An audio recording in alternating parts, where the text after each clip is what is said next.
Zoo park से आरामगढ़ जाने के लिए बनाए गए न्यू फ्लाईओवर ब्रिज पर एकदम नया काम हो गया। मतलब ये हुआ कि यहाँ पर ऐसा वैसा कोई काम नहीं हुआ। उम्मीद है कि ये नया काम आप सबके लिए एक नया आइडिया भी साबित होगा। शायद अब तक तो ऐसा मंजर किसी भी पब्लिक प्लेस पर देखने में नहीं आया होगा। अगर आपको इस नए ब्रिज पर से जाना है तो सबसे पहले अपनी गाड़ी में का पेट्रोल या डीजल चेक कर लेना होगा, नहीं तो फिर ऐसा ही नया काम हो जाता। जहां एक बाइक पर जाने वाले नौजवान के साथ जो हुआ, वो अपनी बाइक पर इस नए फ्लाईओवर ब्रिज पर से जा रहा था कि रास्ते में इसकी बाइक में का पेट्रोल खत्म हो गया और फिर यह नौजवान बेबहरा हो गया और इतनी सर्दी में भी इसके पसीने छूटना शुरू हो गए क्योंकि वह ब्रिज के आधे रास्ते तक पहुंच चुका था और फिर यह ब्रिज तकरीबन 4 किलोमीटर का लंबा है।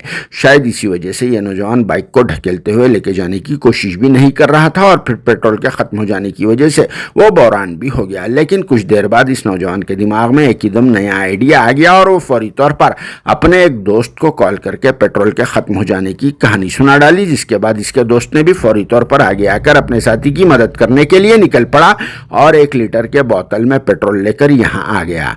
मगर वो भी ब्रिज पर नहीं गया और सबको एक नया आइडिया देते हुए सड़क पर से पेट्रोल के बोतल को ऊपर फ्लाईओवर ब्रिज तक पहुंचा दिया, जहां इसका दोस्त ऊपर से एक रस्सी नीचे छोड़ दिया। जिसके बाद इसके दोस्त ने उसी रस्सी को पेट्रोल का बोतल बांध दिया और ऊपर तक पहुंचा भी दिया।